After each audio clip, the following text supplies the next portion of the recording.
What is up, everybody, and welcome back to the channel. Today we're going to be looking at how to multiply decimal numbers by powers of 10, and hopefully we're going to learn what all of that means. So let's waste no time and let's go. So what can we remember today? Well, we can remember that we can use a place value chart to help us. So let's begin, and let's look at a very easy one, this opening question, 4 multiplied by 10. Well, what does it mean to use a place value chart to help us? Well, I can simply create a little chart next to where I'm working, and I can have my ones, my tens, and my hundreds. And obviously at the moment I have 4 multiplied by 10, so I'd put 4 in my place value chart as 4 ones. Now when I'm multiplying by 10, what I have to know about my place value chart is that each column is 10 times bigger. So therefore, if I'm multiplying by 10, all I'm going to do is shift this 4 along into the next column, and I have my answer. So my answer is 4 tens, and 4 tens can be written as 40. Now another way to get my 40 is to understand that at the moment in my ones column I have this gap, and to fill the gap I could put a placeholder and then again turns my answer to 40. But like I say, that was an easy start. Let's go a little bit harder.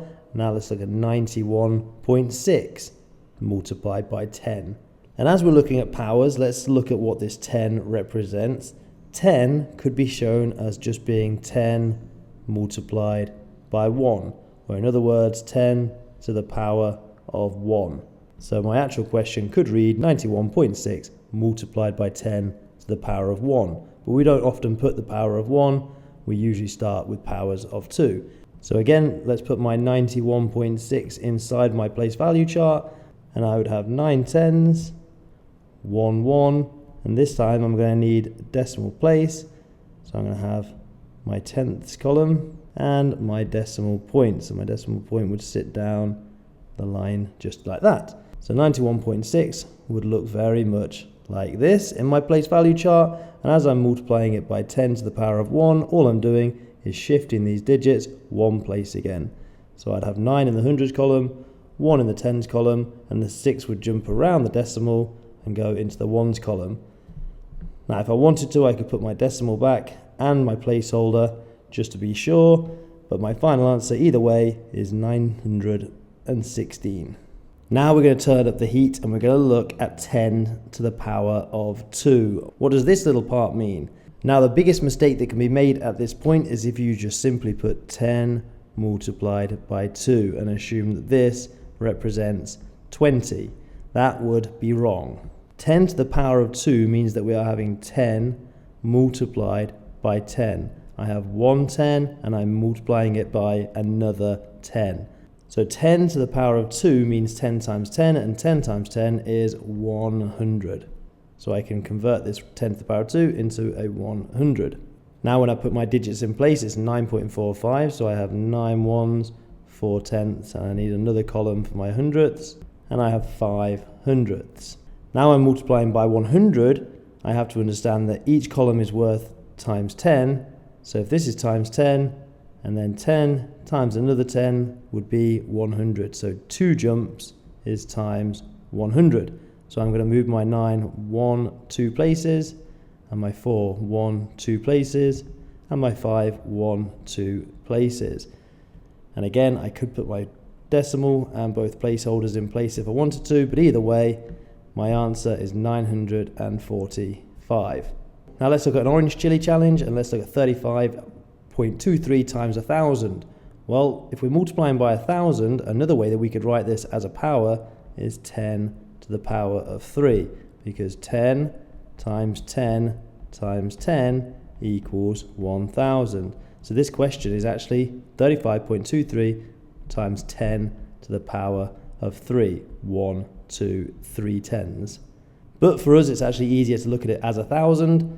So let's put my digits in place. 35.23 multiplying by 1,000 is going to mean that I'm going 1, 2, 3 jumps. So I'm actually going to need a thousandths column and a 10,000. Running out of space a little bit here, but I'm sure we can make it work. 3 goes 1, 2, 3. My 5 goes 1, 2, 3. My 2, 1, 2, 3.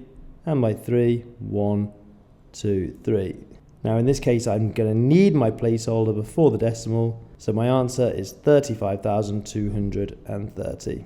Now at this point we're about halfway. Let's look at a little trick that we can use to try and help us do this quicker without our place value chart. What we should be able to see by now is when we're multiplying by 10, I'm going to be moving my digits one place. When I'm multiplying by 100, I'm moving them 2 places. Times 1,000 is 3 places, and I'm sure you can see the pattern. Well, let's see if we can see something familiar here. Well, if I move it 1 place, it's because there's 1 0 in my 10.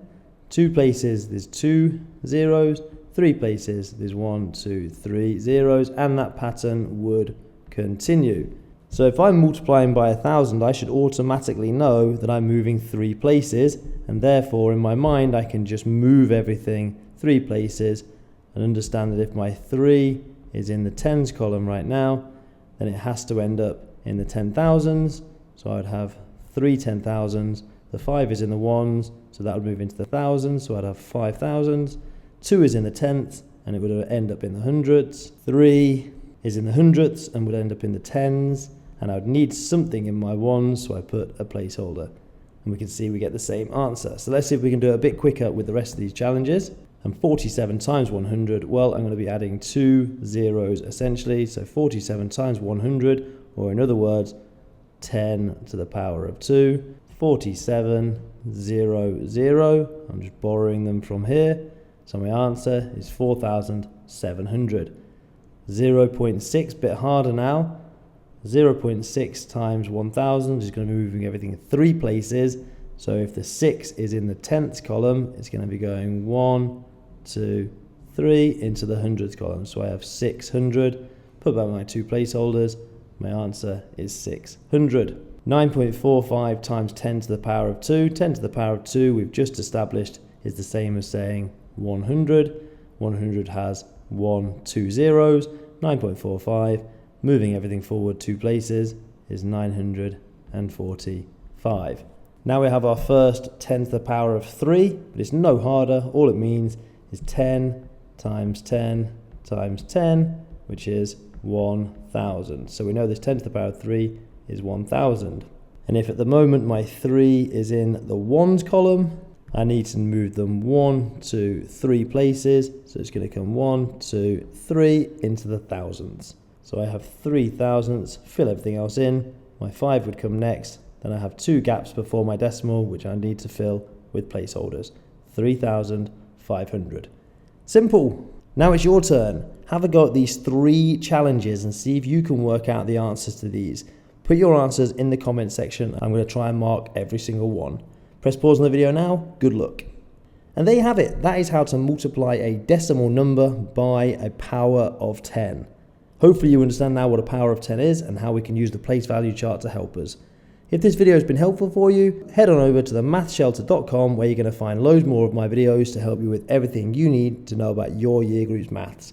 But for now guys, I'm going to see you in another video. Peace out.